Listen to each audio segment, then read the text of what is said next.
Hello and welcome to the Fatboss Guide to Mother in Uldir. This simple encounter has very few mechanics. However, if the strategy is not executed perfectly by your entire raid, your healers will quickly fall behind, or even worse, you'll all just be set on fire. Yani çok fazla bir mekanik yok diyor. Fakat düzgün yapılmazsa healer'larınız başta olmak üzere bütün raid'iniz diyor haşat olur diyor. With that in mind, let's go straight into it. This encounter takes place within 3 rooms, each separated by a defense grid. When the boss is present within a room, the room will slowly gain energy at 100.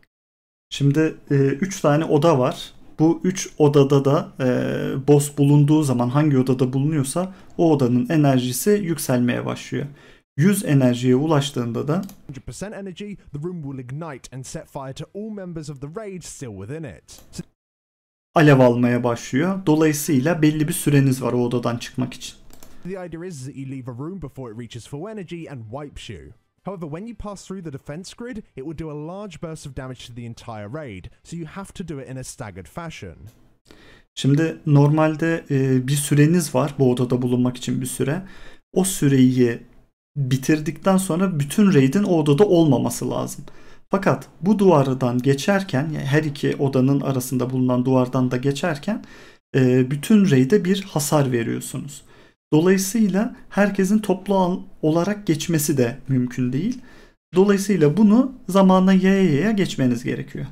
You need to choose a point when you are going to leave the first room by sending people through the defense grid. In a larger raid size, we recommend that you start sending people through the grid at around 30% energy. Of course, in a smaller raid size, you can start this process much later on, as you just simply have less people to move through the grid.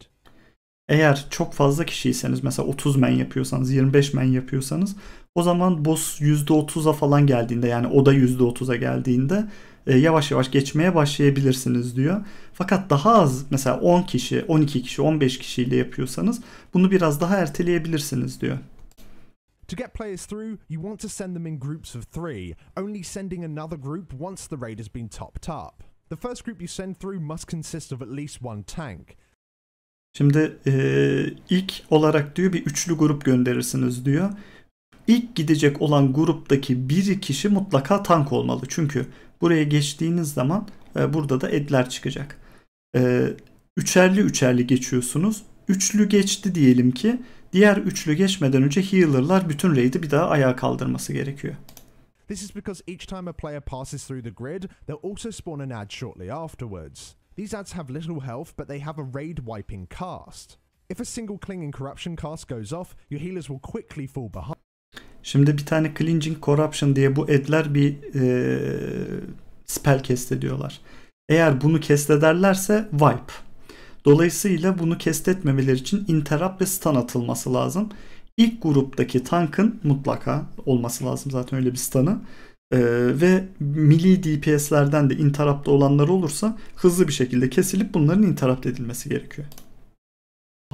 So it is vital that you interrupt this cast or use stuns. To keep on top of these ads, you want to get as many people over into the next room as possible. You should use healing cooldowns and damage reductions on the first 2 groups just to speed this up.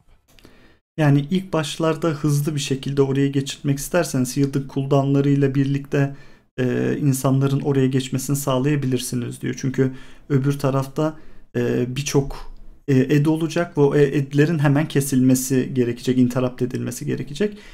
Zamanını da iyi kullanabilmek için hani ilk 2 grubu hızlı bir şekilde cooldown'ları açarak geçirebilirsiniz diyor. The second group of people you send over should consist of at least 1 healer. This is because the defense grid actually acts as a line of sight, preventing you from healing or dealing damage through it. Şimdi ikinci grupta da mutlaka bir healer göndermeniz gerekiyor diyor. Eğer ilk grupta göndermediyseniz. Çünkü şurada her ne kadar karşı tarafı görebiliyorsanız da burası line of sight oluyor arkadaşlar. Yani buradaki bir healer buradaki adama heal atamıyor. Buradaki bir DPS gidip burada boss'a vuramıyor. Dolayısıyla bir healer'ı mutlaka ikinci grupta gönderin diyor. Once you've got both of these first groups to the other side, it becomes very easy to deal with the ads just because of the amount of players you have. And after these first 2 groups, you can pretty much send whoever you like across, as long as you try to balance the amount of healers within each room in a good ratio to the amount of players within them. Yani bundan sonra da istediğiniz aralıklarla kişileri geçirebilirsiniz. Ama yapmanız gereken şey şu olsun. Her iki tarafta da dengeli healer olsun. Her iki tarafta da dengeli DPS olsun. Make sure the tank with the boss moves over last, as the energy of the room only begins to climb once the boss is within it. Yani öbür tarafa geçerkenki son grup içerisinde artık tank ve belki tankı tutacak bir healer falan kalması gerekiyor. Now, whilst you're dealing with all of that, there are of course boss abilities to also watch out for. Bunlar varken aynı zamanda boss'un da bazı ability'leri olacak. Onlara da dikkat etmeniz gerekiyor diyor. Şimdi onları anlatacak. Whatever tank you have dealing with the boss must make sure that she's facing away from the raid at all times. On a timer, she will cast Sanitizing Strike at you. This frontal cone deals a large amount of damage and debuffs you to take even more damage from the slam. Şimdi bir tane frontal cone atak yapıyor ve bunu yaparken tankın boss'u raid'den uzağa çevirmesi gerekiyor. Eğer bu Sanitizing Strike vurursa daha fazla damage alacak bir debuff bırakıyor üzerinizde. This ability is however completely avoidable, you just need to sidestep the cast. For everyone to avoid and watch out for is the Purifying Flames. Bu avoidlanabilir diyor Sanitizing Strike. Yani sadece önünde durmayacaksınız. Fakat herkesin kaçması gereken bir olay var. O da şu an yerde ayağınızın altında açılan alanlar. Bundan herkes çıkacak, kaçacaklar. These flames are spawned under every player in the raid and erupt shortly afterwards. They do a lot of damage if you are hit, but you have plenty of time to move from them. Herkesin altında çıkıyor arkadaşlar bu. Yani herkesin kaçması lazım. Fakat bayağı bir vakti var insanların kaçabilmesi için bu alanlardan. Also to keep an eye on is the winds. On a timer you'll be pushed towards one side of the room that will have open flame vents. The winds themselves don't do any damage, but the vents hurt a lot. Best practice is just to stand within the middle of a room and then just run against the winds whenever they begin. Bir de böyle bir rüzgar var. Rüzgarın bir damage'ı yok. Fakat rüzgar sonunda attığı yönde bir alev oluyor. O alev vuruyor. Normalde yapmanız gereken şey odanın ortasına durup rüzgara ters yönde koşmak. Once you've eventually dealt with those mechanics and managed to get everyone through the defense grid, you'll now have defensive beams to deal with in the second room. Bunların hepsini birinci odada yapıp da ikinci odaya bütün adamları geçirirseniz ikinci odada yeni bir boss özelliği var. Lazer beamleri geliyor. And there are two different types of them. One comes directly from the walls and has a single open safe spot within it. Just be quick to recognize which direction it is coming from and quickly move into the open space. İki türlü gelebilir diyor. Birincisi daha demin gösterdiği gibi yan duvarlardan geliyor. Sadece bir tane güvenli bölge var. O güvenli bölgenin orada bütün raid toplanıyor ve hiçbir damage almadan lazerler oradan geçiyor. Bir kapı gibi. The second comes from the ceiling. You need to watch out for the line of spinny circles as these are your safe spots. If you're hit by either of these beams, you might not necessarily be one shot, but it will definitely slow down groups of players going through as they. İşte ikincisi de tepeden geliyor, tavandan geliyor. Zaten geldiği zaman şuradaki yerler arkadaşlar yanıyor.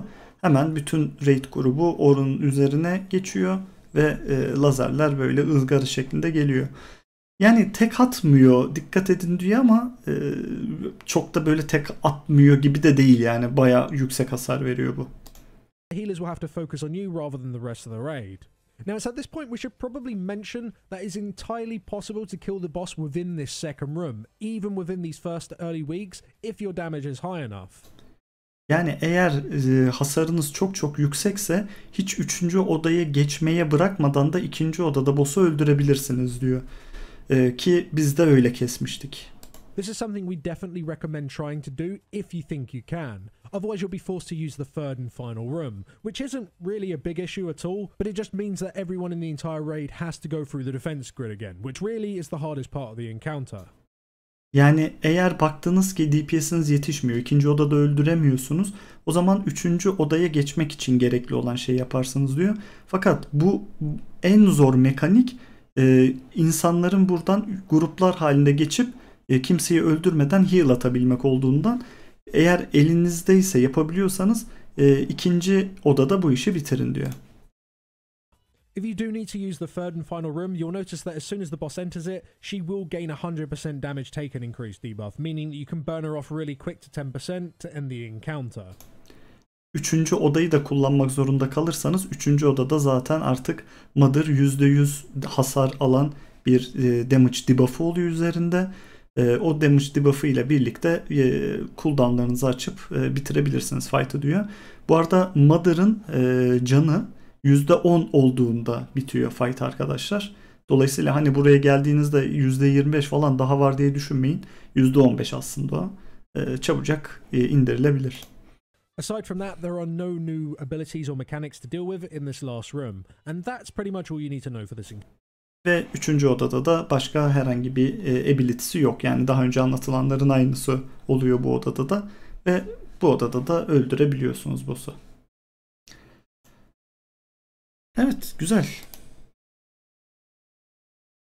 Nasıl gidiyor arkadaşlar? Bu arada chat'e bir bakalım.